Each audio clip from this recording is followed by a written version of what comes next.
I know the movie's over, but my body got stuck like this. The movie is so tense.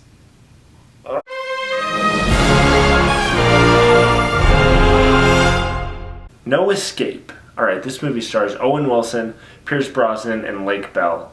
And it's Owen Wilson's first real dramatic role since, I think, Behind Enemy Lines. Lake Bell, I thought she was really good in that movie, is a comedy called In a World. And Pierce Brosnan returns as his retired 007 character from GoldenEye. Basically, Owen Wilson and Lake Bell are a married couple.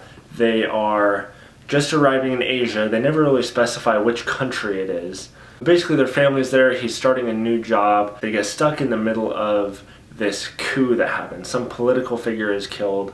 There's kind of like a civil war going on. And he sees this happening. His family's kind of oblivious to it at first. He gathers them up. He's like, hey, we got to get out of here. You can pretty much see it in the trailers. It's them trying to escape this whole situation. There's not a whole lot of thinking you have to do in this movie. You can go up and go to the bathroom and not miss a whole lot. It's pretty straightforward. Get out of there. You know, to get out of this country, get to a safe place. This whole movie really hinges on that family dynamic. Did they pull it off? Absolutely. From the very get-go, you kind of get this whole family dynamic that they have with the kids and the parents, the chemistry between Owen Wilson and Lake Bell's character. Right off the bat, you feel like they are a family, like they're real people. It makes you that much more invested as things are happening because you actually care for them, whereas opposed to some movies, you're watching like, oh, I wonder what's going to happen. These guys are like, oh God, please be okay. Even some of the characters that you only see for a few seconds in the movie, you kind of care about, like the whole thing happening.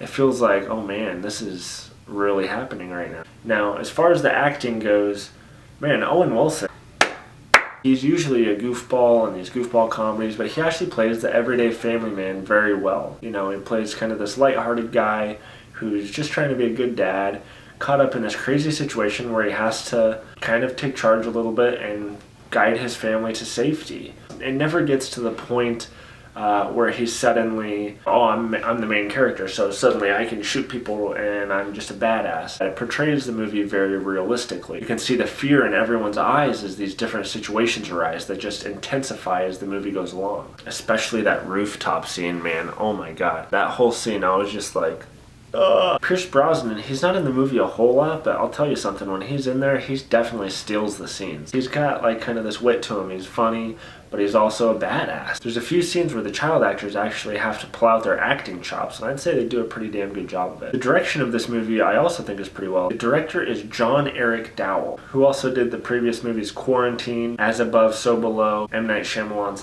Devil.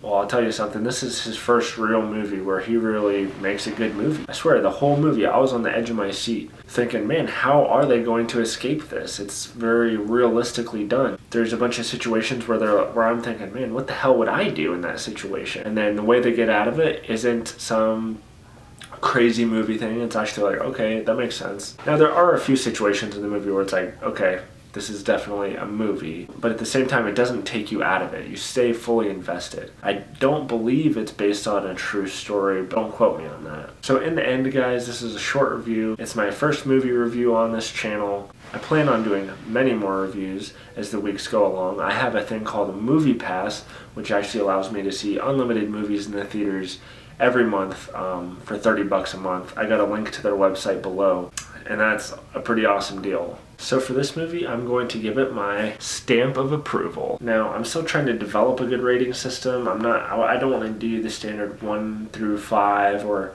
A, B, C, D, F, or tell me what you think you'd like to see in a rating system. I'm really open to suggestions from you guys, so please like my video, share my video, comment below. Let me know what you guys think, what you guys would like to see as improvements, and trust me, I'll read everything. We'll see where it goes. If you want to see one of my other videos that really kind of inspired me to do this, I did a Cloud Atlas breakdown from a long time ago. I got the link below there too if you want to see that. Hope to see you tuned in next time.